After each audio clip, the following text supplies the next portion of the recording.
Let us discuss the concept of electrostatic potential and potential energy. Electrostatic potential and potential energy, अभी ये क्या चीज़ है? पहले यहाँ पे देखो एक रफ वर्क जो मैं यहाँ पे परफॉर्म कर रहा हूँ. सपोज मेरे पास एक चार्ज है, late this is a charge plus Q. ये जो चार्ज है ये अपना इलेक्ट्रिक फील्ड सारी डायरेक्शन में बना रहा है. तो मान लो इसने अपना इलेक्ट्रिक बनाया, ऑल पॉसिबल डायरेक्शंस है ना. ये सरफेस के ऊपर से स्टार्ट होगा चार्ज के, it will move up to infinity. तो ये इंफिनिटी तक जाएगा, है ना. तो मतलब एक ऐसा चार्ज है हमारे पास जो अपना एक इलेक्ट्रिक फील्ड जनरेट कर रहा है, उसको हम लोग बोल रहे हैं source charge. So we have this as a source charge. अभी हमें क्या करना है, ये जो सोर्स चार्ज है, ठीक है, ये तो अपना इलेक्ट्रिक फील्ड बना चुका है. अभी हम लोग को क्या करना है, हमें एक टेस्ट चार्ज लेना है. Let that test charge is a plus Q. और इसकी जो वैल्यू होती है ये सोर्स चार्ज के वैल्यू से बहुत कम होती है. मतलब इसका अगर प्रेजेंस है तो फिर ये जो सोर्स चार्ज है उसका जो ओरिजिनल लोकेशन है वो अफेक्ट नहीं करेगा. सो हमें क्या करना है, ये जो टेस्ट चार्ज है इसके ऊपर एक एक्सटर्नल फोर्स अप्लाई करते करते ये जो टेस्ट चार्ज है उसको मूव करते करते एक पॉइंट तक पहुंचाना होता है. तो हमने ये जो टेस्ट चार्ज है उसको पॉइंट ए तक पहले पहुंचाया, उसके बाद पॉइंट बी तक हम लोग पहुंचा रहा है. अभी ये जो सोर्स चार्ज है इसका जो इलेक्ट्रिक फील्ड है उसके वजह से जो फोर्स लग रहा है उसको हम लोग एफ ई बोल रहे हैं. एंड ये जो टेस्ट चार्ज है उसके ऊपर जो फोर्स अप्लाई हो रहा है वो है एफ एक्सटर्नल वेक्टर. अभी हमें एफ एक्सटर्नल वेक्टर इस तरह से अप्लाई करना है कि वो एफ ई को काउंटर करे. बहुत ज़्यादा नहीं, थोड़ा सा ज़्यादा होना चाहिए. जब भी ऐसे टाइप का अजम्पशन कंसिडर किया जाता है तो F E and F external approximately same to each other. और जब भी ऐसा कंडीशन होता है तो ये एफ एक्सटर्नल विदाउट एक्सिलरेशन ये चार्ज को एक पॉइंट से दूसरे पॉइंट पे मूव करवाता है. तो ये एक अजम्पशन है जो आपको याद करना है. तो अभी क्या हुआ, फोर्स है और डिस्प्लेसमेंट हो रहा है. तो अल्टीमेटली फोर्स इंटू डिस्प्लेसमेंट क्या होता है, work done. Work done can be stored in the form of energy. तो अभी जैसे आप ये चार्ज को मूव करते करते पॉइंट ए तक लेके आए, एक्सटर्नल फोर्स अप्लाई किया था, वहां से पॉइंट बी तक लेके आए, और जैसे आप एक्सटर्नल फोर्स को हटाते हो ये जो चार्ज है यहां से जो पोटेंशियल एनर्जी उसने गेन की थी वो अगेन काइनेटिक एनर्जी में कन्वर्ट होगी. तो ये बेसिक आइडिया है. अभी हम लोग देखते हैं कि इलेक्ट्रोस्टैटिक पोटेंशियल एनर्जी किसको बोलना है. तो work done against electrostatic force is equals to increase in a potential energy of a system. तो यहाँ पे जो चार्ज आप मूव करवा रहे थे पॉइंट ए पे, उसकी जो पोटेंशियल एनर्जी होगी उससे ज्यादा पोटेंशियल एनर्जी पॉइंट बी पे होगी. एग्जांपल के तौर पे आप अर्थ पे खड़े हो, है ना, और एक पॉइंट पे आपने एक ऑब्जेक्ट रखा है, तो mgh से आप उसकी पोटेंशियल एनर्जी बताते हो. तो अगर आप उसको ऊपर लेके जा रहे हो तो mgh2 होगा, है ना. तो हाइट बढ़ गई तो अल्टीमेटली पोटेंशियल एनर्जी बढ़ गई. तो सेम केस यहाँ पे भी होती है. ग्रेविटेशन के केस में वो अंदर की तरफ खींचने की कोशिश कर रहा है कोई भी ऑब्जेक्ट को, लेकिन यहाँ पे हमारे पास पॉजिटिव टेस्ट चार्ज है तो वो डेफिनेटली आपको ये पॉइंट से वो अवे भेजने की कोशिश करेगा. इतना ही फर्क है और कुछ नहीं. एग्जाम में expression for electrostatic potential energy ये क्वेश्चन है, ये 3 मार्क के लिए डेरिवेशन पूछा जा सकता है. तो 2 से 3 मार्क के लिए अगर डेरिवेशन पूछा है तो लिखना भी तो पड़ेगा, है कि नहीं. ऐसा ही सिमिलर टाइप ऑफ डेरिवेशन आगे भी आपको मिलेगा जब भी आप सिर्फ पोटेंशियल की वैल्यू निकालोगे.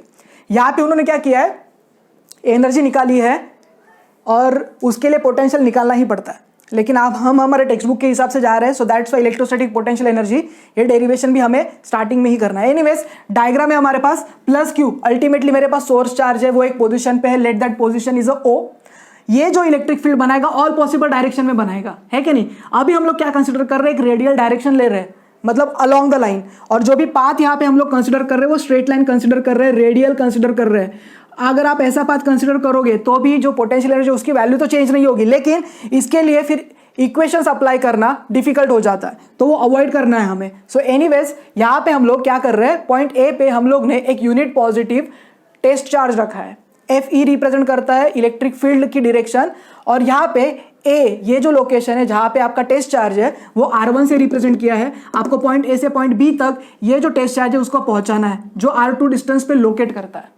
अभी हमें क्या करना है, कुछ नहीं, बेसिक कॉन्सेप्ट यूज करना है वर्क का. सबसे पहले देखते हैं पॉइंट नंबर 1. पॉइंट नंबर 1 पे आप क्या लिखोगे, let there exist a source charge which is represented by plus q which is situated at O. Unit positive test charge is situated at A. We have to obtain electrostatic potential energy at point A and point B respectively. So यहाँ पे हम लोग ने एक introductory part बोल दिया, तो जो डायग्राम में दिख रहा है ना वही आपको वापस लिखना है.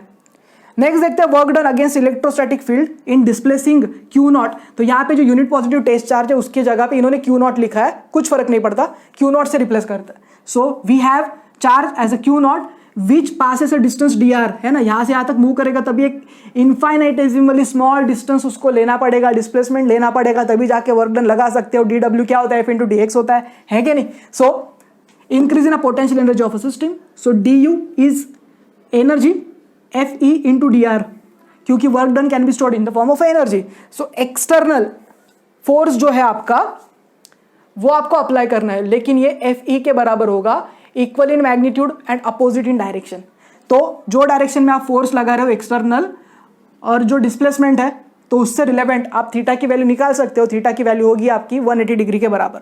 सो F E vector dot d are vector which is equal to F E d r cos theta, theta की वैल्यू 180 डिग्री, तो थीटा की वैल्यू अगर 180 डिग्री है तो वो स्पेसिफिक केस में आपका इक्वेशन बनेगा minus F E into D R. Negative sign indicates the applied external force and F E R opposite direction, ऐसा आप लिख सकते हो।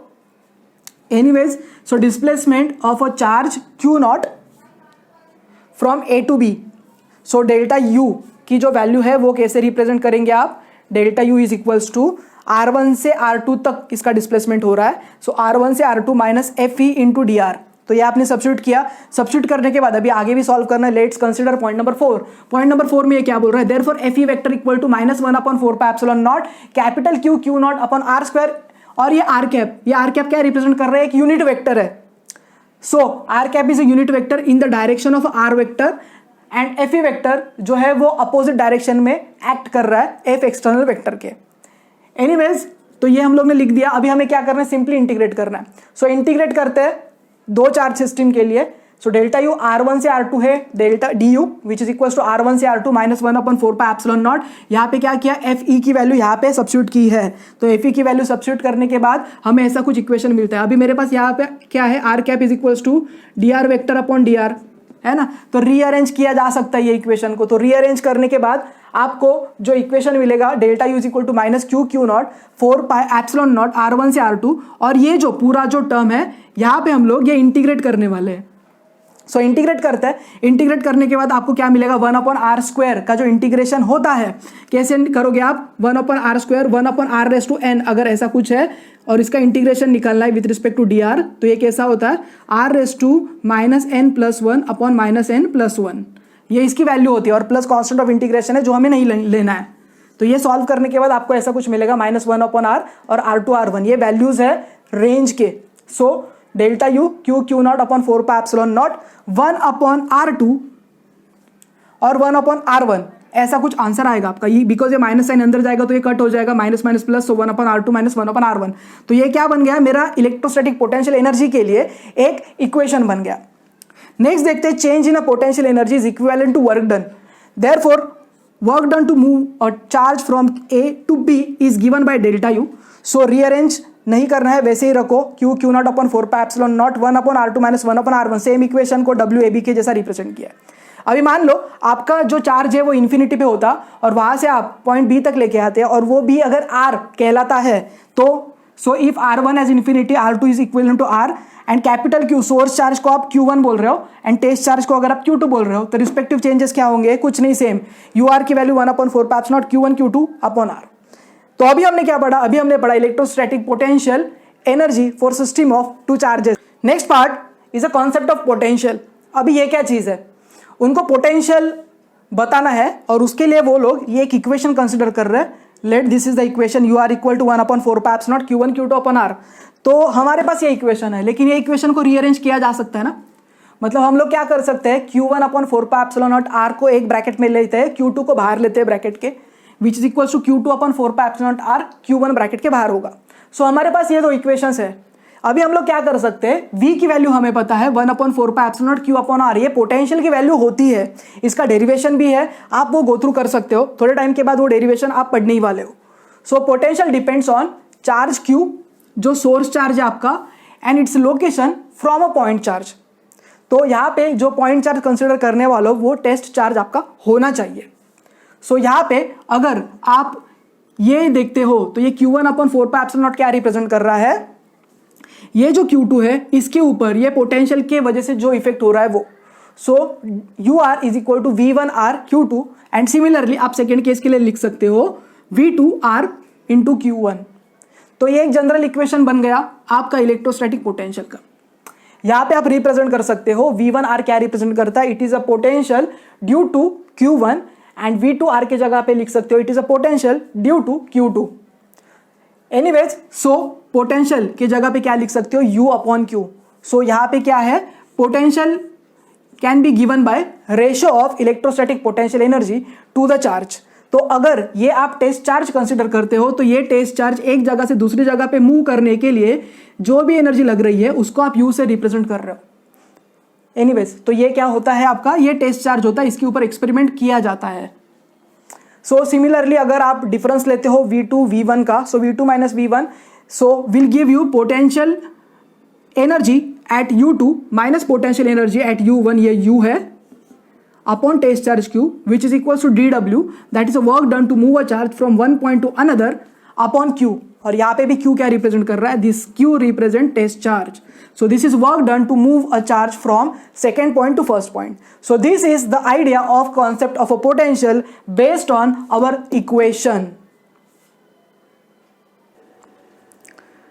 Let us discuss the concept of relation between electric field intensity and electric potential.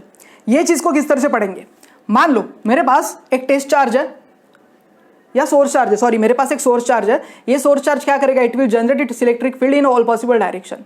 ठीक है, तो हमें क्या करना है, हमें एक सरफेस लेना है, late this is my first surface और यहां पे मेरे पास सेकंड सरफेस है। तो अभी हमें क्या करना है, हमें एक टेस्ट चार्ज लेना है और वो एक सरफेस से दूसरे सरफेस की तरफ मूव करना है और हमें ये देखना है कि रिलेशन क्या आ रहा है E और V के बीच में। अभी ये करने के लिए एक सिंपल सी चीज है, वर्क डन जो है वो यूज किया जा सकता है। वर्क डन का बेसिक फॉर्मूला क्या होता है, dW is equal to F into dx। ठीक है, F के जगह पे हम लोग ये स्पेसिफिक चैप्टर में क्या सब्स्टिट्यूट कर रहे हैं, E सब्स्टिट्यूट कर रहे हैं Q, क्योंकि E is equal to F upon Q, Q की वैल्यू +1 ले रहे हैं। तो ये पहली चीज हो गई। दूसरी, dW को दूसरे तरीके से भी रिप्रेजेंट किया जा सकता है, पोटेंशियल के टर्म में, करते हो कि नहीं, है ना। तो मेरे पास दो अगर W की वैल्यूज है तो उसको यूज करके E और dV के बीच में रिलेशन निकाला जा सकता है, वही देखना है हमें। तो यहाँ पे ये तो डायग्राम हो गई। अभी अगर ये डायग्राम मेरे पास है, ठीक है, तो अगर एग्जाम में ड्रॉ करने तो कौन सी डायग्राम ड्रॉ करेंगे, डेफिनेटली जो सिंप्लीफाइड है। तो यहाँ पे सिंप्लीफाइड डायग्राम ड्रॉ कर रहे हैं। मान लो यहाँ पे मेरे पास एक सिस्टम है, नीचे मान लो एक सोर्स चार्ज है हमारे पास जो इलेक्ट्रिक फील्ड जनरेट कर रहा है ऑल पॉसिबल डायरेक्शन। तो सबसे पहले हमारे पास एक सरफेस है, ये पहला वाला जिसको हम लोग ए सरफेस बोल रहे हैं। ये जो ए सरफेस है वहां पे जो पोटेंशियल है वो V के बराबर है। ये कैसे आया, क्योंकि नीचे किधर तो हमारे पास सोर्स चार्ज है जो इलेक्ट्रिक फील्ड जनरेट कर रहा है और उसका जो ओरिजिन है वहां से जो डिस्टेंस है वो R के बराबर है, मान के चलते हैं। अभी इसके जस्ट ऊपर हमारे पास सरफेस 2 है जिसको हम लोग B बोल रहे हैं और ये जो है वो dr, ये डिस्प्लेसमेंट वेक्टर से रिप्रेजेंट किया है कि कितनी दूरी पे है। तो सेकंड वाला जो है वो dr पे।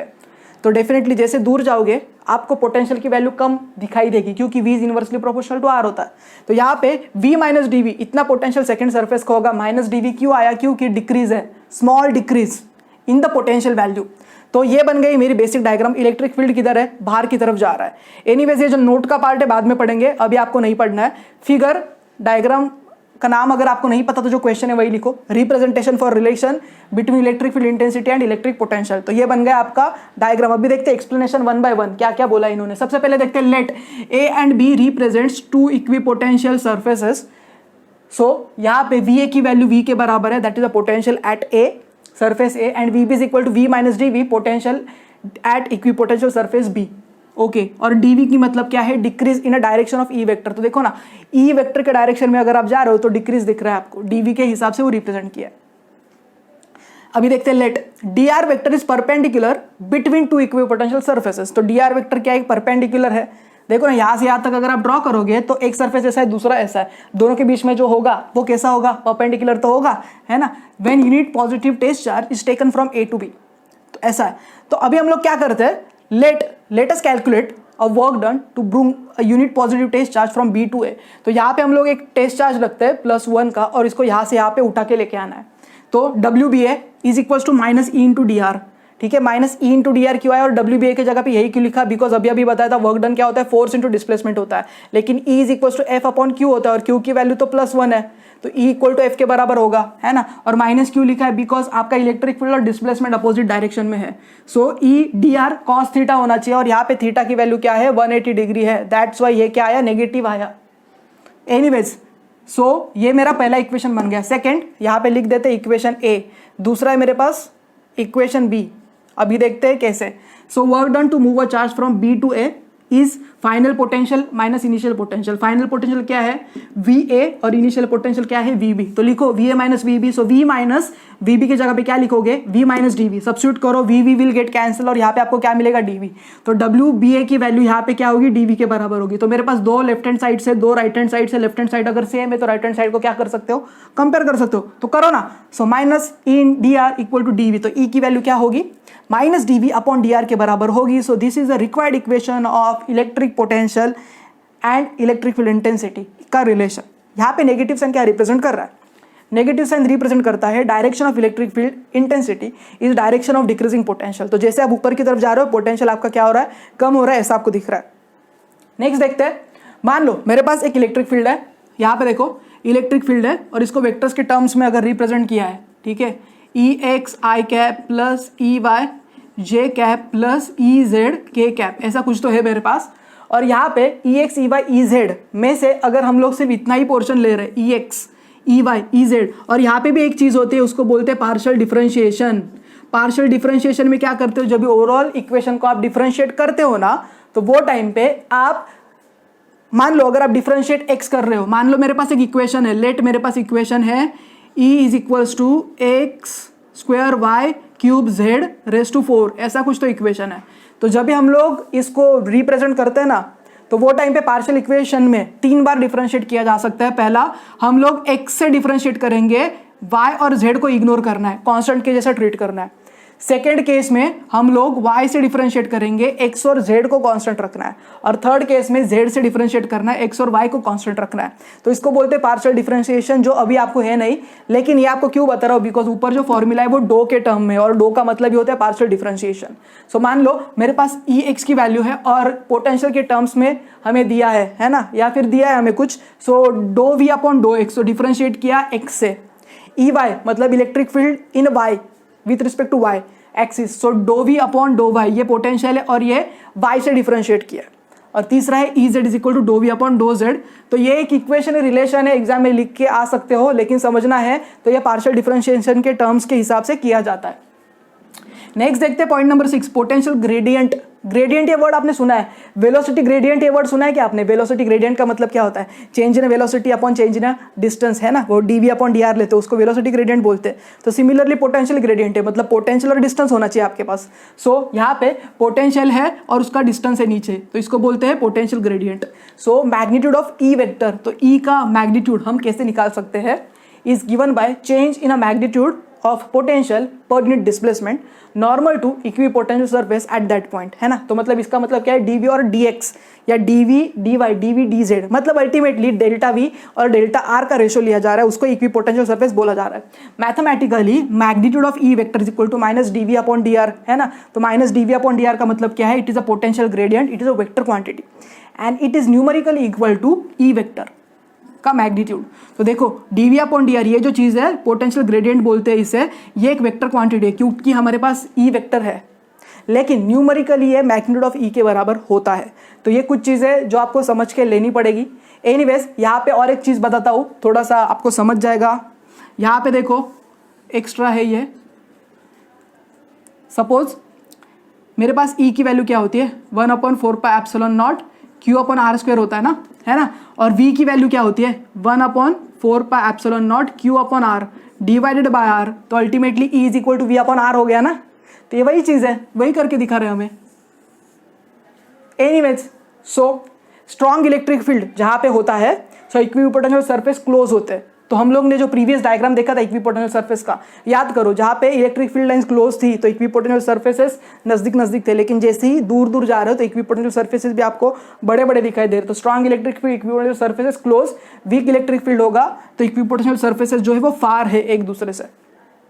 सो E is equal to minus dv upon dr, ये फॉर्मूला को dr is equal to minus D V upon E के टर्म्स में लिखा जा सकता है। तो इसका मतलब हम लोग क्या बोल सकते हैं, dr जो है वो इनवर्सली प्रोपोर्शनल है ई के, है ना, वाइस वर्सा है। एनीवेज तो दो कंक्लूजन्स बनते हैं यहाँ पे। पहला कंक्लूजन ऑलरेडी हमने जो डिस्कस किया उसके ऊपर ही ये दो कंक्लूजन है। सबसे पहला, electric field intensity in a direction, potential जो है वो आपका डिक्रीज होता है और वो जो डिक्रीमेंट है वो स्टीपेस्ट दिखाई देता है। ये हो गया point number 1। Point number 2, magnitude given by change in a magnitude of potential per unit displacement normal to equipotential surface at that point, है ना। तो मैग्नीट्यूड कैसे दिखाई देते हैं, डेल्टा वी का चेंज और जो डिस्प्लेसमेंट है वो इसके हिसाब से। तो ये थे दो कंक्लूजन्स। तो अभी हमने क्या पढ़ा, अभी हमने relation between electric field intensity and electric potential को प्रॉपरली देखा। अभी हम लोग देखते हैं जीरो पोटेंशियल ये क्या चीज़ है, ठीक है। जीरो पोटेंशियल मतलब क्या होता है, अभी हमें अगर कुछ कैलकुलेट करना है तो है ना, हम लोग एक पॉइंट ऑफ रेफरेंस लेते हैं। अगर मेरे पास एक पॉइंट ऑफ रेफरेंस है तो वहाँ से मुझे जो भी निकालना है वो हम लोग इजीली कैलकुलेट कर सकते हैं। तो जीरो पोटेंशियल, ये पोटेंशियल के टर्म्स में वैसा ही एक कॉन्सेप्ट है। एक बार आपने जीरो पोटेंशियल को फिक्स कर दिया तो फिर बाकी के जो कैलकुलेशन है वो आप इजीली कर सकते हो। दूसरा पॉइंट देखते हैं, पॉइंट चार्ज या फिर सिस्टम ऑफ चार्जेस है। तो जीरो पोटेंशियल मान लो इन्फिनिटी पे लिया तो विथ रिस्पेक्ट टू दैट बाकी के पोटेंशियल्स को इजीली कैलकुलेट किया जा सकता है। तो इसका मतलब ये नहीं जीरो पोटेंशियल इनसिग्निफिकेंट है, ऐसा कुछ नहीं होता है। हमें ये डे टू डे लाइफ में भी एग्जांपल्स हम दे सकते हैं। सबसे पहला एग्जांपल आप दे सकते हो, अगर मेरे पास इलेक्ट्रिकल सर्किट है तो वहाँ पे आप ग्राउंड यूज़ करते हो, है ना। तो जो ग्राउंड आपने यूज़ किया है ना उसको जीरो पोटेंशियल के नाम से ही जाना जाता है। तो अभी हमने क्या देखा, जीरो पोटेंशियल को एक ओवरव्यू से देखा। Let us discuss electrostatic potential due to a point charge. ये डेरिवेशन एग्जाम में 2-3 मार्क्स के लिए बहुत बार पूछा गया है। अभी देखते हैं कि ये है क्या, ठीक है ना। पहले रफ वर्क समझ लो, डेरिवेशन तो हमें देखना ही है। पहले मैं क्या बता रहा हूँ वो सुनो, उससे ही आपको आइडिया आएगी। ये जो बड़ा सा दिख रहा है ना वो याद नहीं करना पड़ेगा, अपने आप को खुद के लैंग्वेज में लिख पाओगे। सबसे पहले देखो मुझे क्या बोला है, इलेक्ट्रोस्टैटिक पोटेंशियल फाइंड करना है। एक सोर्स चार्ज है मेरे पास और मेरे पास एक टेस्ट चार्ज है। तो देखो मेरे पास अगर सोर्स चार्ज है तो ये सोर्स चार्ज क्या करेगा, अपना इलेक्ट्रिक फील्ड बनाएगा। तो सोर्स चार्ज जब इलेक्ट्रिक फील्ड बनाता है तो किधर बनाता है, और पॉसिबल डायरेक्शन, सब जगह पे ये होगा। दिख रहा है आपको, सब जगह पे होगा, समझ रहे हो। और अगर एक रूम में या फिर एक 3D स्पेस में अगर आप सोर्स चार्ज कंसीडर करते हो तो उसका इलेक्ट्रिक फील्ड सब जगह पे होगा। इमेजिन करो ना, जहाँ पे आप बैठे हो चारों जगह से आपके वॉल से, या फिर आप बाहर खड़े हो घर के, वहाँ पे आपने कैसा एक चार्ज रखा तो इलेक्ट्रिक फील्ड कैसे होगा। जैसे ही ग्रेविटेशनल फील्ड होता है ना वैसे ही सब डायरेक्शन में इलेक्ट्रिक फील्ड होता है। तो यहाँ पे अगर हम लोग पॉजिटिव चार्ज कंसिडर कर रहे हैं, ठीक है, तो ये पॉजिटिव चार्ज है तो उसके सर्फेस से इलेक्ट्रिक फील्ड स्टार्ट होता है और वो अप टू इन्फिनिटी जाता है। इलेक्ट्रिक फील्ड लाइंस के प्रॉपर्टीज हम लोग ने ऑलरेडी पढ़े तो उसके बारे में अभी बात नहीं करेंगे। तो ये किधर तक जाएगा, अप टू इन्फिनिटी तक जाएगा। हमें क्या करना है, यहाँ पे जो चार्ज है उसका जो इलेक्ट्रिक फील्ड का इन्फ्लुएंस है तो हमें एक टेस्ट चार्ज कंसीडर करना है जो यूनिट पॉजिटिव होगा। तो ये टेस्ट चार्ज आपने ये इलेक्ट्रिक फील्ड लाइन से ना कौन से भी इलेक्ट्रिक फील्ड लाइन आप कंसीडर कर सकते हो, जो भी आपको चाहिए। तो मान लो यहाँ पे मैंने ये वाली एक इलेक्ट्रिक फील्ड लाइन कंसिडर की, ठीक है, या फिर ये कंसिडर करो, कोई भी कंसिडर करो जो भी आपको चाहिए। और ये जो इलेक्ट्रिक फील्ड लाइन है ये अभी मान के चलते हैं ये जो चार्ज आपने रखा है वो एग्जैक्टली अभी इन्फिनिटी पे है, ठीक है। और इन्फिनिटी से अभी हमें क्या करना है, कोई तो एक पॉइंट है, late this is a point P, और ये जो पॉइंट P है ये सिचुएट होता है at a distance r from the source. और हमें ये टेस्ट चार्ज जो है +1 कूलम का उसको धक्का मारते मारते मारते मारते मारते पॉइंट P तक लेके आना है। ये आइडिया आप समझ लो। तो सबसे पहले इन्फिनिटी से इसे एक पॉइंट तक लेके आते हैं, let this is a point A। अब ये इन्फिनिटी से जब आप लेके आते हो तो रूल्स आपके सारे सेम होने चाहिए। इलेक्ट्रिक फील्ड जो है वो इलेक्ट्रिक फील्ड FE से आप रिप्रेजेंट कर रहे हो और जो एक्सटर्नल फोर्स आप लगा रहे हो वो F एक्सटर्नल है। ये इक्वल एंड अपोजिट डायरेक्शन में एक्ट करेंगे। F एक्सटर्नल की वैल्यू स्लाइटली ग्रेटर देन होगी F इलेक्ट्रिक फील्ड से, ठीक है। और यहाँ पे एक्सेलरेशन नहीं होना चाहिए और धीरे आप इसको मूव करते लेके आओगे, पॉइंट A तक आप लेके आए उसे। अभी हमें क्या करना है, पॉइंट A से और थोड़ा पॉइंट B तक लेके आओ। तो पॉइंट B तक लेके आए और ये इनफाइनेटिसिमली स्मॉल डिस्प्लेसमेंट है तो इसको आपने रिप्रेजेंट किया dx से, ठीक है।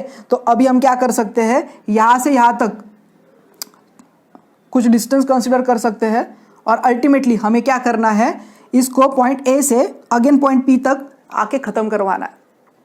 तो ये है हमारी आइडिया। अभी हम लोग देखते हैं कि ये पूरी जो प्रोसीजर है इसको किस तरह से करना है। अभी यहाँ पे देखो ये जो पॉइंट A है तभी उसका कुछ पोटेंशियल होगा, पॉइंट B पे उसका कुछ पोटेंशियल होगा, है ना, और उसके बाद पॉइंट P पे कुछ पोटेंशियल होगा। अल्टीमेटली हमें क्या निकालना है, पोटेंशियल डिफरेंस निकालना है। तो यहाँ पे देखो जब भी मुझे पोटेंशियल डिफरेंस निकालना होता है, ये रफ वर्क मैं यहाँ पे कर रहा हूँ, पोटेंशियल डिफरेंस निकालना होता है मतलब मुझे क्या निकालना है, work done to move a charge from A to B, है ना। और ये चार्ज कौन सा यूज़ कर रहे हो, प्लस क्यू, और ये 1 कूलम इसकी वैल्यू है। तो हमें क्या निकालना है, हमें यही निकालना है वैल्यू, और ये वैल्यू किसके बराबर होती है हमें ये देखना है अल्टीमेटली। ठीक है, तो ए से बी निकाल रहा है, मतलब अगर ये जनरल फॉर्मूला ए से बी है तो हमें क्या करना है, फाइनल वैल्यू इनिशियल वैल्यू, इसके बीच में वर्क डन निकालना है। एनीवेज, तो ये एक आइडिया हो गई। अभी ये जो अभी मैंने एक्सप्लेन किया है शॉर्ट में, उसको देखते कि बड़ा करके कैसे लिखना है, क्योंकि हम लोग यहाँ पे डिस्क्रिप्टिव वे में देख रहे हैं, फिजिक्स को पढ़ रहे हैं, सब्जेक्टिव आपका बेस्ट पॉसिबल करवा के मैं आपको दे रहा हूँ। तो अल्टीमेटली जो भी मैंने बोर्ड पे लिखा है, आप ऐसे ही खाली लेक्चर में नहीं बैठोगे, आपको एक नोटबुक लेके बैठना है। जो भी बोर्ड पे लिखा है एक बार आप लिख दोगे, आपके वो नोट्स बन जाएंगे। अल्टीमेटली वापस दिमाग आपको लगाना नहीं पड़ेगा, एक ही बार खत्म हो गया मेरा। मतलब देख लो ना, आप 1 घंटे का लेक्चर बैठ रहे हो, आपने सुन लिया, 1 घंटा आपने नोट्स निकाल लिया, 2 घंटे में खत्म हो गया। तो मतलब टोटल सपोज 3 लेक्चर्स या 4 लेक्चर्स मैंने अपलोड किए, 8 घंटे में पूरा का पूरा इलेक्ट्रोस्टैटिक आपका रेडी हो गया। ठीक है, मतलब अगर हम लोग पार्ट 1 कर रहे हैं, पार्ट 2 कंसिडर कर रहे हैं, बड़ा है ना वो, तो 8 घंटे में 1 चैप्टर हो गया, नेक्स्ट 8 घंटे में 2 चैप्टर हुआ। तो क्लासरूम में जितना मैं बच्चों को पढ़ाता हूँ इक्विवेलेंट उतना ही मैं आपको पढ़ा रहा हूँ। तो देख लो आप, मतलब सेम चीज है, ये बच्चों को आता है, और बिकॉज ऑफ दिस बच्चों को 100 में से 100 बहुत सारे बच्चों को मिला, 99, 98, 95 प्लस तो बहुत सारे बच्चे हैं, तो आपको भी मिलने वाला है। मार्क माय वर्ड्स, ये आप लेक्चर सुनना स्टार्ट करो, और जब भी आपकी बोर्ड्स की एग्जाम होगी आप खुद आके मुझे बोलोगे कि यस सर आपने सही बोला था। उसके बाद जो कॉम्पिटिटिव आपका होगा, जो मैं पढ़ाऊंगा, उसमें आपको ये पूरा काम में आएगा। वो टाइम पे ये बात नहीं की जाएगी electrostatic potential due two point charge क्या होता है, वहां पे डायरेक्ट डायग्राम और डायरेक्ट फाइनल आंसर। ये बीच वाला जो मैटर है ना, उसमें से सिलेक्टेड 2-3 लाइन ली जाएगी, मतलब लाइक वर्क डन का इक्वेशन लिया हम लोग ने, फाइनल आंसर ले लिया, ग्राफ ले लिया, और उसके ऊपर जो एडिशनल पॉइंट्स है वो बता दिए, और फिर डायरेक्टली एप्लीकेशन मतलब न्यूमेरिकल सॉल्विंग पे ज्यादा फोकस होना चाहिए। समझ रहे हो ना? तो वो टाइम पे इतना सब थोड़े आपको कोई बताते बैठेगा नहीं। तो इसके लिए सेपरेटली अपलोड हो रहा है, सो दैट आपका ये किधर भी मिस आउट ना हो, बोर्ड्स में बेस्ट मिले, जेई में बेस्ट मिले, नीट में बेस्ट मिले। अगर दूसरे कोई स्टेट से हो तो उसका जो रिस्पेक्टिव स्टेट सर्विसेज स्टेट का एग्जाम होता है सीईटी काइंड ऑफ, तो वो भी अच्छे से हो जाए। ठीक है, कोई भी आप बीट्स का दे रहे हो, वीआईटी का दे रहे हो, कोई भी एग्जाम दे रहे हो तो अच्छे से आना चाहिए। एनीवेज, तो सबसे पहले देखते हैं फेयर डायग्राम। तो अभी ये रफ मैंने जो एक्सप्लेन किया है ना, तो यहाँ पे देखो चार्ज सब डायरेक्शन में जा रहा है, और ये जो इलेक्ट्रिक फील्ड लाइन है वो रेडियली आउटवर्ड है। तो हम जो चार्ज कंसिडर कर रहे हैं वो रेडियल लाइन पे ही कंसिडर कर रहे हैं। तो यहाँ पे मेरे पास सोर्स चार्ज है, जिसको हम लोग ने प्लस क्यू से रिप्रेजेंट किया, ये बन गया मेरा सोर्स चार्ज। इसका इलेक्ट्रिक फील्ड किधर होगा, ऑल पॉसिबल डायरेक्शन में होगा। लेकिन जब फेयर डायग्राम ड्रॉ करते तो ये सब नहीं बता सकते वहां पे, तो इसलिए इसको सेपरेट बताया गया था। तो मेरे पास यहाँ पे एक सोर्स चार्ज है, इसका electric field lines all possible direction में होगा, तो उसमें से एक रेडियल डायरेक्शन हम लोग कंसीडर कर रहे हैं। ठीक है, तो ये इलेक्ट्रिक फील्ड किधर जाएगा, ये डायरेक्शन में जाएगा, ये कहां तक जाएगा, अप टू इन्फिनिटी तक जाएगा। तो मेरे पास एक प्लस यूनिट चार्ज है 1 कूलम का, जो पहले इन्फिनिटी पे था, हम लोग ने उसको मूव करके पॉइंट ए तक लेके आए, और ये इलेक्ट्रिक फील्ड के अगेंस्ट जा रहे हैं, मतलब जो इलेक्ट्रोस्टैटिक फोर्स के उसके अगेंस्ट जा रहे हैं। हम लोग कौन सा फोर्स लगा रहे हैं, एक्सटर्नल फोर्स लगा रहे हैं। एक्सटर्नल फोर्स की वैल्यू स्लाइटली ग्रेटर देन है इलेक्ट्रिक फील्ड के फोर्स है, तो यहाँ पे जो एक्सेलरेशन है वो कंसिडर नहीं करना है। तो पॉइंट ए तक हम लोग पहुंच गए, पॉइंट ए से पॉइंट बी तक हम लोग गए, छोटा सा डिस्प्लेसमेंट हुआ, infinitesimal small displacement represented by dx। अभी ये जो चार्ज है सोर्स चार्ज, उसका जो पोजीशन है और पॉइंट ए का जो पोजीशन है वो हो गया x। बिकॉज अल्टीमेटली क्या करना पड़ेगा, एक छोटा सा वर्क डन हमें निकालना है, और छोटा सा वर्क डन को बड़ा वर्क डन में कन्वर्ट करने के लिए क्या करना पड़ता है, इंटीग्रेट करना पड़ता है। दैट्स व्हाई वो एक जनरल वैल्यू ली है। फिर पॉइंट बी से अल्टीमेटली सेटल किधर होना है, पॉइंट पी तक सेटल होना है, और ये पॉइंट पी ओरिजिन से एट ए डिस्टेंस r है। एनीवेज, तो ये हो गई आइडिया। अभी ये जो जितना भी मैंने बड़बड़ किया है, जितना भी मैंने बोला है, वो डेरिवेशन में पॉइंट फॉर्मेट में लिखने आना चाहिए। Point number 1, let electrostatic potential at point P due to, हमारे पास यहां पे हम लोग जो सोर्स चार्ज कंसीडर कर रहे हैं वो प्लस क्यू ले रहे हैं, जो भी आपको लेना है वो लो। तो ये क्या होगा, ये मेरा सोर्स चार्ज होगा। Let OP is equals to small r, OA is equals to x। ऐसे आप इनिशियल पैरामीटर्स जो भी आपको डायग्राम में दिख रहा है वो लिखना है। बाय डेफिनेशन, तो डेफिनेशन हम लोग ने देखी है इलेक्ट्रोस्टैटिक पोटेंशियल की क्या है। So let by definition electrostatic potential at point P, ठीक है, is amount of work done to bring a unit positive charge from infinity to point P, ठीक है, विदाउट एक्सेलरेशन। तो एक्सेलरेशन नहीं लेना है हमें। तो पॉइंट नंबर 2 लिख दिया हमने, क्या लिखा वही डेफिनेशन चिपका दी। Point number 3, work done is independent of path होता है, ऑलरेडी हम लोग ने देखा ही है। सो हमें ये जो पाथ सिलेक्ट करना है तो ये हम लोग रेडियल डायरेक्शन में ही लेना है। आप में से कोई होशियार बच्चा बोलेगा सर ऐसा वाला पाथ लो, ऐसा भी कोई बोल सकता है ना, ऐसा पाथ लो, ऐसा लो, नहीं लेना है हमें, रेडियल वाला लेना है, क्योंकि कन्वीनियंट होगा। उल्टा करोगे तो फिर वो लेंथ कैसे निकालोगे आप, तो अननेसेसरी टेंशन क्यों लेना है, क्यों, अगर पाथ के ऊपर डिपेंड नहीं कर रहा है तो। So anyways, so radial direction from infinity to point P without acceleration.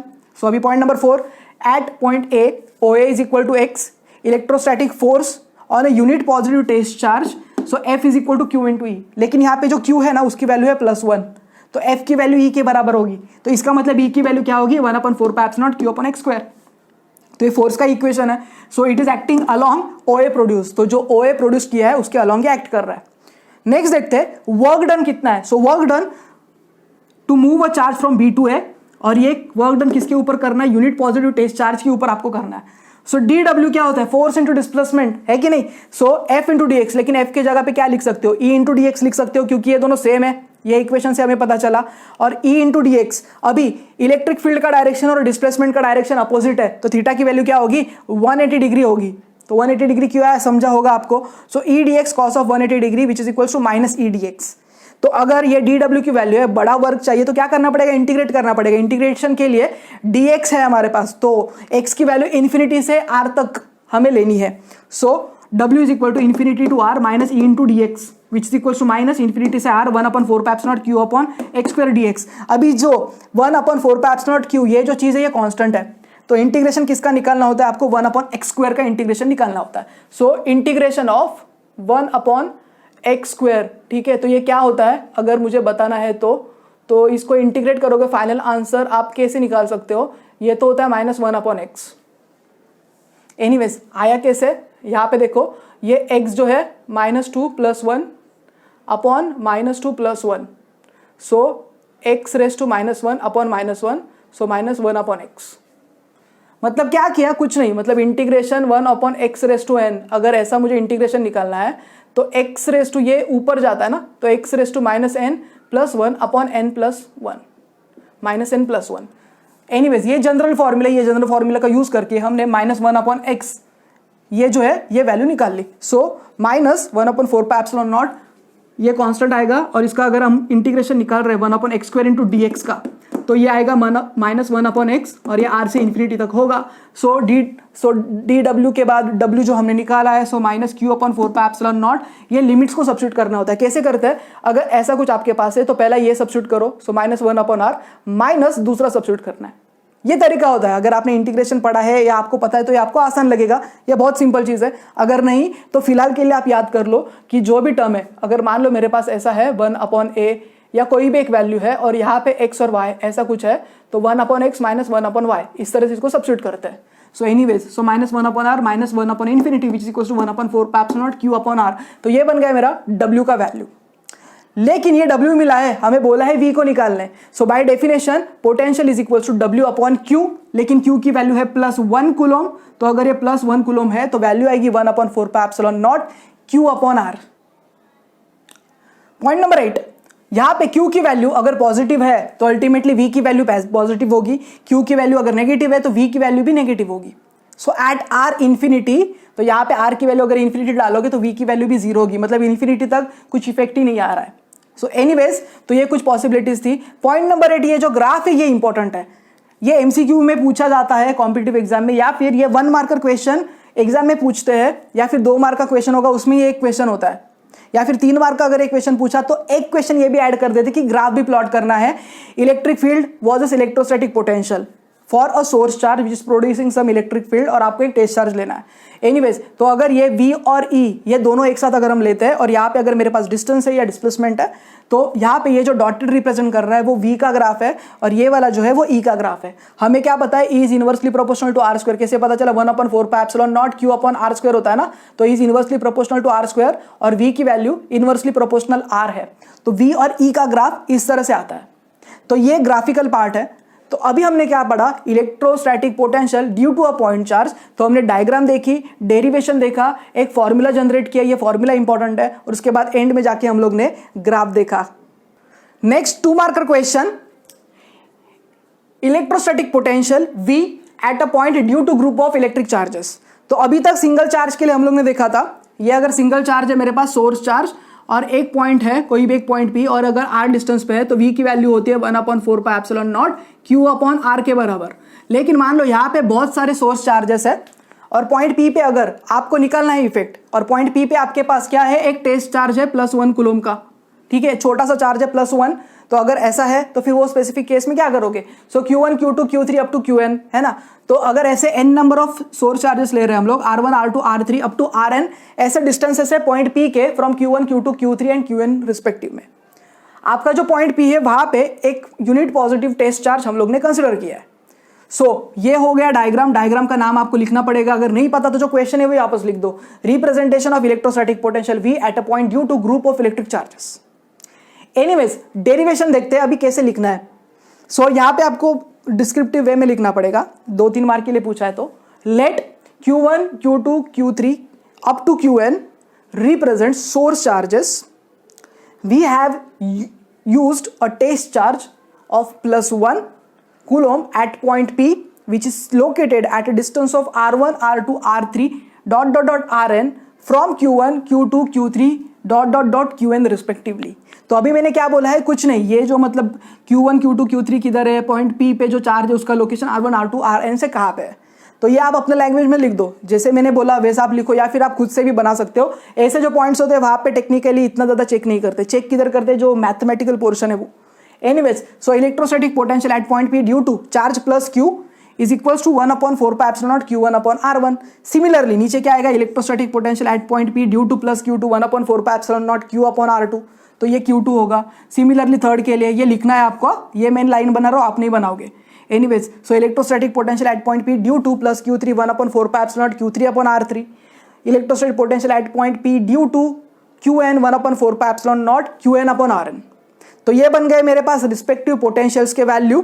सो मेरे पास अगर आप V1 बोलते हो, ये V2 बोलते हो, ये V3 बोलते हो, अप टू ये आपके पास Vn है, तो सुपरपोजिशन प्रिंसिपल आपके पास है। So by using principle of superposition V को क्या कर सकते हो? ऐड किया जा सकता है V1 plus V2 plus V3 plus ये क्या होता है प्लस के बाद dot dot dot dot dot dot dot Vn। So which is equals to 1/4 pi epsilon naught. Directly लिखा है मैंने, ब्रैकेट के अंदर कॉमन आएगा ना, ये Q1/R1 plus Q2/R2 plus Q3/R3 plus dot dot dot dot Qn/Rn। तो ये बन गया मेरा एक जनरल इक्वेशन। लेकिन यहाँ पे मेरे पास 1 2 3 अप टू n है, तो समेशन का सिंबल यूज किया जा सकता है।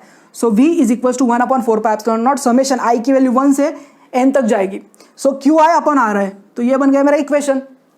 सो यहाँ पे i की जगह पे 1 2 3 डालते जाओ, आपको ये वापस सीरीज मिल जाएगी। एनीवेज, तो ये बन गया मेरा इलेक्ट्रोस्टैटिक पोटेंशियल का फॉर्मूला। लेकिन आंसर खत्म नहीं हुआ, यहाँ पे ब्रैकेट में आपको लिखना है this represents equation, required equation of electrostatic potential at a point P due to group of electric charges. अभी देखते हैं नेक्स्ट डेरिवेशन। यहाँ पे हमें क्या सिचुएशन दी है? हमें इलेक्ट्रिक डायपोल दिया है, तो सर्टनली डायपोल के दो पोल्स होते हैं, एक होता है -Q, दूसरा होता है +Q, separated by some distance. दोनों के बीच में जो डिस्टेंस है वो अगर हम लोग 2a लेते हैं, तो हमें बोला गया है कोई भी एक रैंडम पॉइंट कंसीडर करो। मान लो ये मेरे पास डायपोल है, और कोई भी एक पॉइंट कंसीडर करो P, और ये पॉइंट पे अगर आपने एक यूनिट पॉजिटिव टेस्ट चार्ज रखा है, तो ये पॉइंट P के यहाँ पे जो पोटेंशियल डिफरेंस की वैल्यू होगी वो कितनी होगी? ठीक है, ये सिचुएशन है। अब ये सिचुएशन के लिए हम लोग को क्या करना पड़ेगा? सबसे पहले देखो, हमें -Q +Q ये यूज करके, ठीक है, ऊपर वाला डायग्राम मत देखो, पहले एक रफ डायग्राम देख लो जो मैं बताना चाहूंगा, ये तो बाद में देखते हैं। पहले एक रफ विजुअलाइजेशन पता होना चाहिए कि कर क्या रहे भाई साहब। सो यहाँ पे मेरे पास एक डायपोल है, दोनों के पोल्स है, एक है -Q, दूसरा है +Q। ठीक है, अभी ये एक डायपोल है और मुझे बोला गया है डायपोल से कोई भी पॉइंट P लो। ये पॉइंट P इधर हो सकता है, इधर हो सकता है, इधर हो सकता है, नीचे हो सकता है, और कहाँ पे भी हो सकता है। हमें क्या करना है? ये जो पॉइंट P होगा वहां पे एक यूनिट पॉजिटिव टेस्ट चार्ज रखना है, और वो जो टेस्ट चार्ज होगा उसके ऊपर हमें डायपोल की वजह से जो एक इलेक्ट्रिक पोटेंशियल मिलेगा वो फाइंड आउट करना है। लेट ये जो पॉइंट है ये यहाँ पे किधर तो है, और यहाँ पे आपने वो चार्ज भी रखा, +1 कूलम लेते हैं। ठीक है, छोटा सा वैल्यू लेना है। सो यहाँ पे -Q है, +Q है। सो यहाँ से यहाँ तक सबसे पहले ओरिजिन अगर आप लेते हो इसका सेंटर, तो ये जो ओरिजिन है तो उसकी जो वैल्यू होगी, ये यहां से यहां तक का जो डिस्टेंस होगा वो r के बराबर है। अभी क्वेश्चन ये आता है, यहां से यहां तक का अगर डिस्टेंस पता है, यहां से यहां तक का डिस्टेंस पता है, तो कोई दिक्कत की बात है ही नहीं।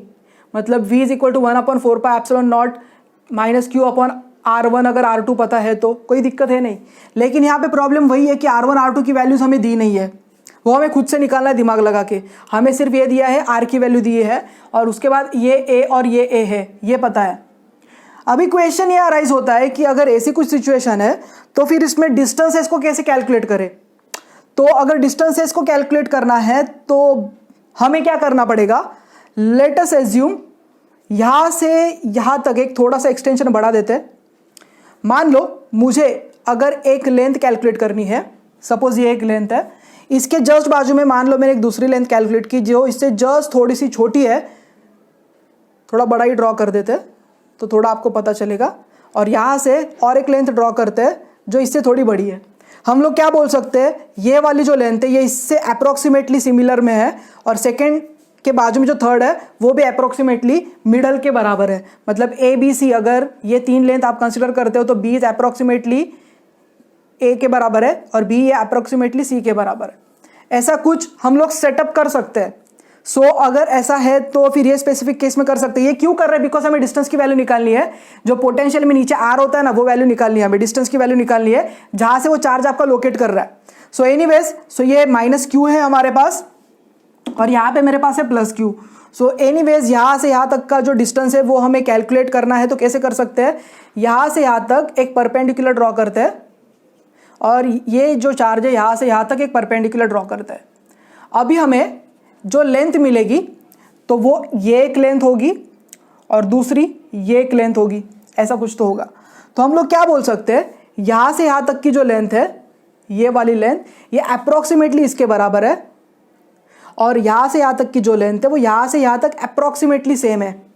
अगर ऐसा कुछ करते हैं हम लोग अप्रोक्सीमेशन थोड़ा सा यूज करके, तो एक फाइनल आंसर तक हम लोग पहुंच सकते हैं। अभी देखते हैं एक्चुअल डायग्राम। सो यहाँ पे हमने एक बेसिक आइडिया देखी। अभी ये बेसिक आइडिया को यूज करके हम लोग एक डायग्राम देखते हैं।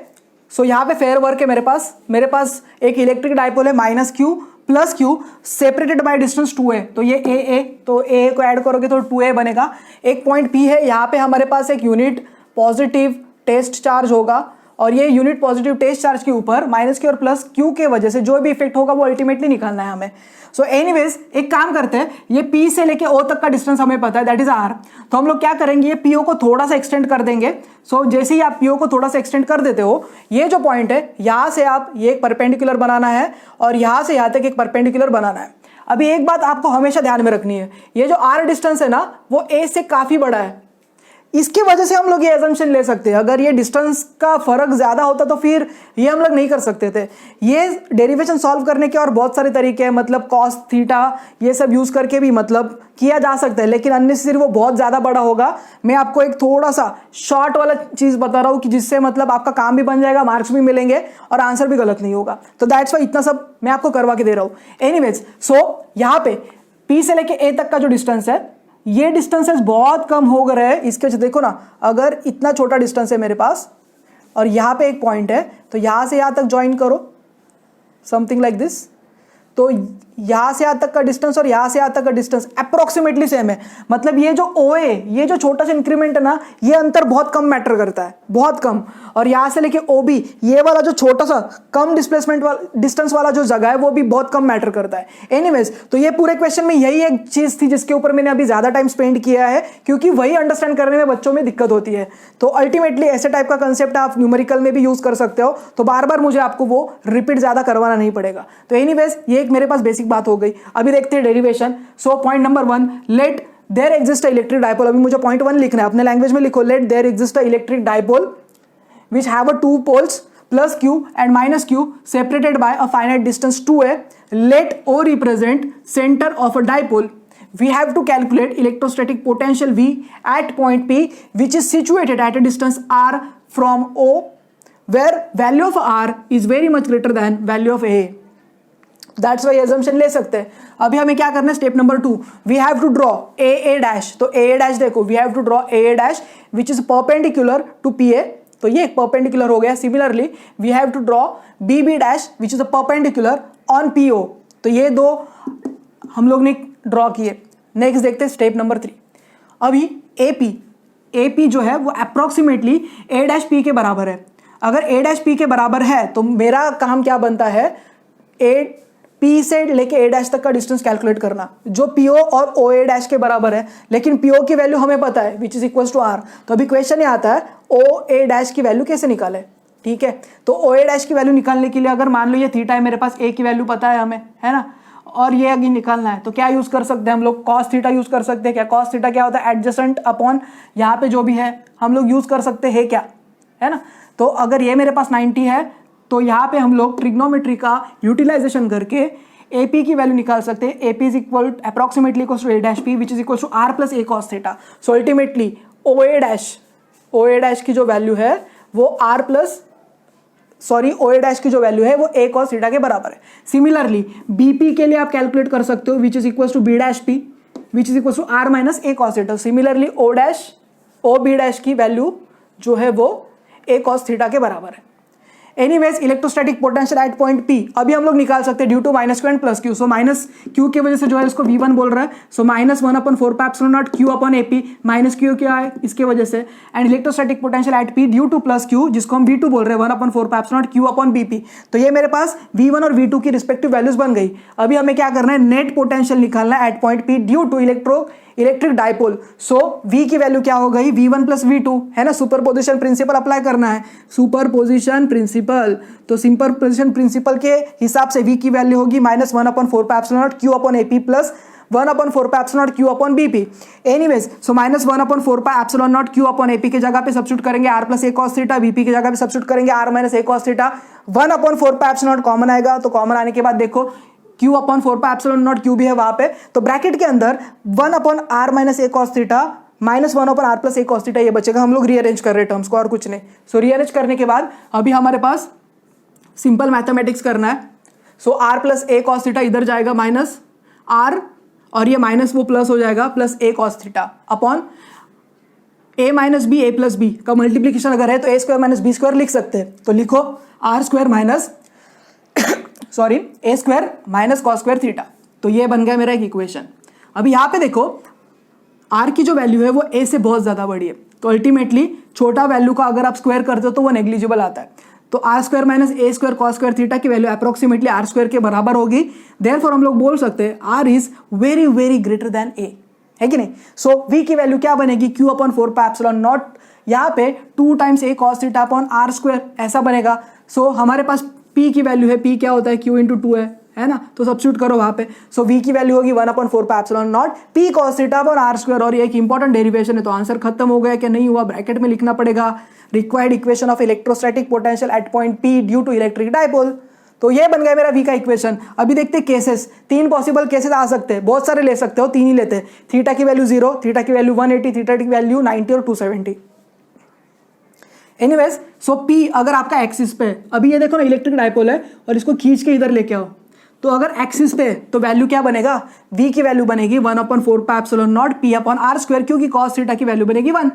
लेकिन अगर थीटा की वैल्यू 180 डिग्री लेते तो cos थीटा क्या होगा, -1 होगा। तो एक्चुअल अगर वो साइड पे माइनस Q के साइड पे है तो V की वैल्यू होगी -1/4 pi epsilon not P upon R square. Similarly अगर हम लोग इक्विटोरियल लाइन पे लेते हैं पॉइंट P को, तो थीटा की वैल्यू होगी 90 डिग्री 270 डिग्री, दोनों में से कोई तो एक होगी। तो थीटा की वैल्यू 90 डिग्री लो, 270 लो, cos थीटा की वैल्यू तो 0 बनेगी। तो अल्टीमेटली पोटेंशियल जो है उसकी वैल्यू बनेगी आपकी 0 के बराबर। तो अभी हम लोग ने क्या देखा, एक इंपॉर्टेंट डेरिवेशन देखा। वेटेज 2 से 3 मार्क का है, ज्यादा एक्सप्लेन इसलिए किया है क्योंकि ये वाला जो पोर्शन है वो मोस्ट ऑफ द बच्चों को समझता नहीं है, और ये चीज आपको एग्जाम में लिखने भी आनी चाहिए। सो हमने पढ़ा electrostatic potential at point due to an electric dipole. तो हमने डायग्राम देखा, एक्सप्लेनेशन देखा, एक्सप्लेनेशन के बाद हम लोग फाइनल फॉर्मूला तक पहुंचे, उसके बाद 3 पॉसिबल केसेस हम लोग ने देखे। Let us discuss electrostatic potential at a point due to electric dipole. So here it is another method to get the value of electrostatic potential. Earlier we have seen one method, so it is the previous method is quite simple than this method. The reason is being the mathematics. So यहाँ पे जो mathematics का portion add हुआ है वो शायद कुछ बच्चों को कॉम्प्लिकेटेड लग सकता है, तो प्रीवियस वाला भी अगर आप एग्जाम में लिख के आते हो तो भी पूरे नंबर मिलेंगे। लेकिन आपके टेक्स्ट बुक के हिसाब से ये वाला डेरिवेशन हमें देखना पड़ेगा, तो इसके लिए भी ये सॉल्व करके देते हैं। सबसे पहला देखते हैं डायग्राम। यहाँ पे क्या बोला है, आपके पास 2 चार्जेस है -Q plus Q situated at some finite distance 2 है, O रिप्रेजेंट इट्स सेंटर हमें बोला गया है कोई भी एक रैंडम पॉइंट पी लो, यहाँ पे आपने एक यूनिट पॉजिटिव टेस्ट चार्ज रखा है और यहाँ पे आपको इलेक्ट्रोस्टैटिक पोटेंशियल की वैल्यू फाइंड आउट करनी है। तो किस तरह से कर सकते हैं? सिंपल, आपको पहले यहाँ से यहाँ तक का डिस्टेंस निकालना पड़ेगा, फिर यहाँ से यहाँ तक का डिस्टेंस निकालना पड़ेगा। आर की वैल्यू आपको पता होती है, तो वह यही चीज़ हम लोग ने वहाँ पे भी की थी, लेकिन यहाँ पे थोड़ा मैथमेटिक्स अलग टाइप का है।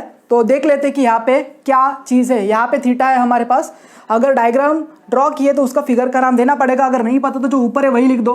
सो representation for electrostatic potential at a point due to electric dipole, तो ये आपने यहाँ पे लिख दिया। नेक्स्ट देखते हैं एक्सप्लेनेशन। पॉइंट नंबर 1 2 अपने लैंग्वेज में लिखने की कोशिश करो, जो डायग्राम में दिख रहा है वो वापस लिखो। Let there exist a electric dipole of two poles minus q and plus q separated by finite distance 2a, p vector represent electric dipole which goes from negative charge to positive charge. ये बन गया मेरा point number 1। क्या लिखा? Dipole के बारे में लिखा, minus Q plus Q separated by finite distance 2a, p vector के बारे में लिखा और represent its centre. Point number 2, we have to find electrostatic potential at p due to electric dipole. Let point P is situated at a distance of r1 from minus q and r2 from plus q and at a distance of r from o। तो लिख दिया मैंने point 2, अपने language में लिया। मतलब point P कहाँ पे? r1, r2 और r, ये सारे जो इन्फॉर्मेशन है वो आप पॉइंट 2 में फिल कर दोगे। नेक्स्ट देखते हैं पॉइंट नंबर 3।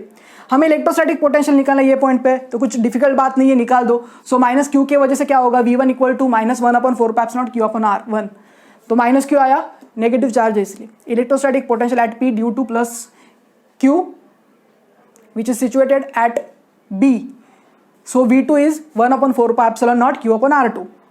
एनीवेज, सो मेरे पास V है, V1 है, मेरे पास V2 है, तो अभी क्या कर सकते हैं? सुपर पोजिशन प्रिंसिपल को अप्लाई कर सकते हैं। तो करो ना, applying superposition principle, V is equal to V1 plus V2। सो V की वैल्यू क्या होगी? ये दोनों को जब ऐड करोगे सो अल्टीमेटली 1/4 और ये जो Q है वो ब्रैकेट के बाहर आएगा, ब्रैकेट के अंदर देखो 1/r2 माइनस 1/r1, तो ये बन गया V का इक्वेशन। अभी देखते हैं ज्योमेट्री यूज करके, अभी हमें वो जो r1 r2 है ना वो कैलकुलेट करना है और इसलिए हमारा दिमाग खराब होगा। तो यहाँ पे देखते हैं हमें क्या चाहिए? 1/r2 चाहिए, 1/r1 चाहिए, तो ये निकालना है।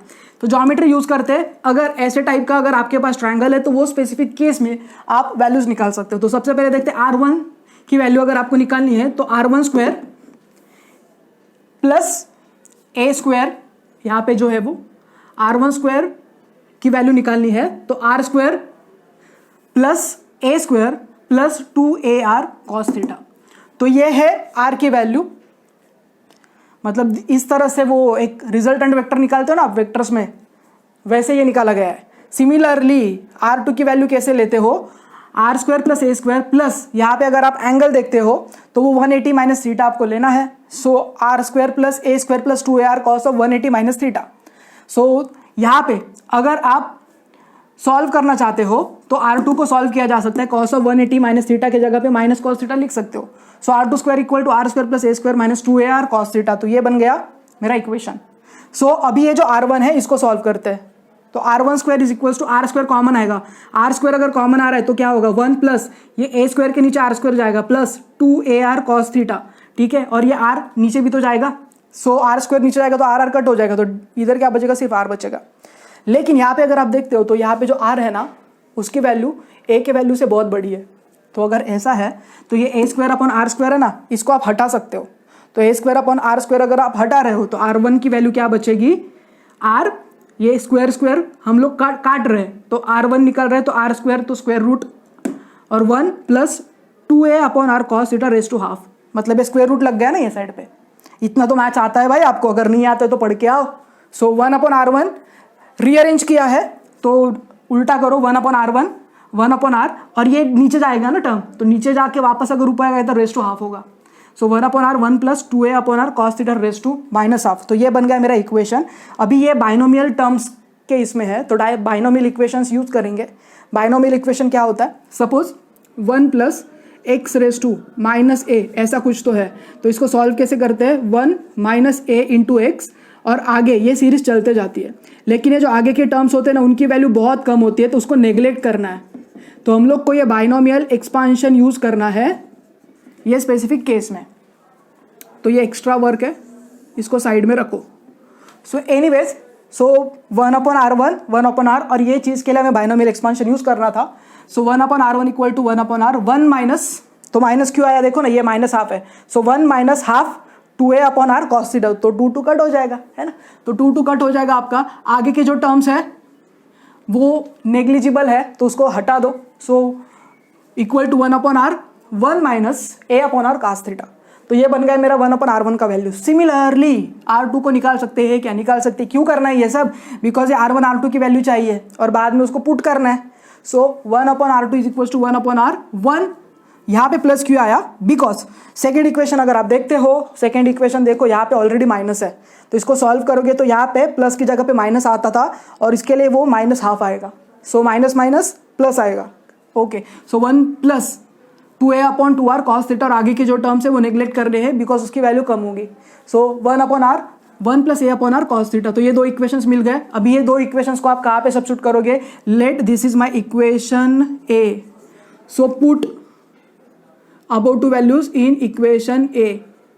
सो क्या बचेगा, v equal to q/4πε0, 1/r common आएगा, ब्रैकेट के अंदर आएगा 1 plus a/r cos theta minus और plus -1 plus a/r cos theta. देखो ना, ब्रैकेट सब्स्टिट्यूट करो, अल्टीमेटली आपको यही मिलने वाला है।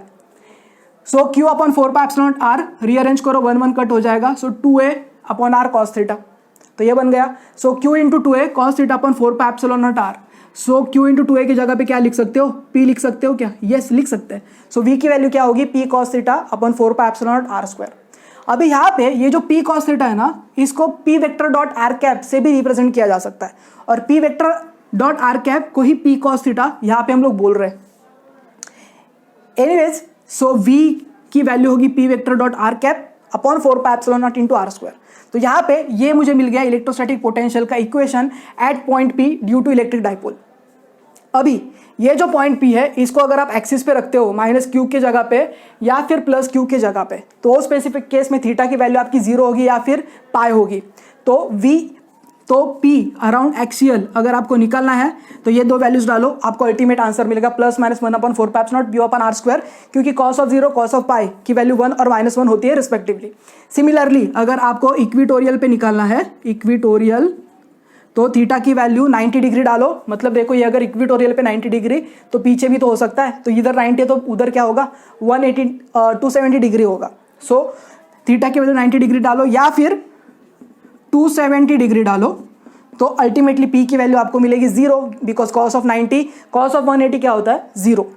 तो अभी हमने क्या देखा, अभी हमने एक इंपॉर्टेंट इक्वेशन देखा, electric potential at a point due to electric dipole.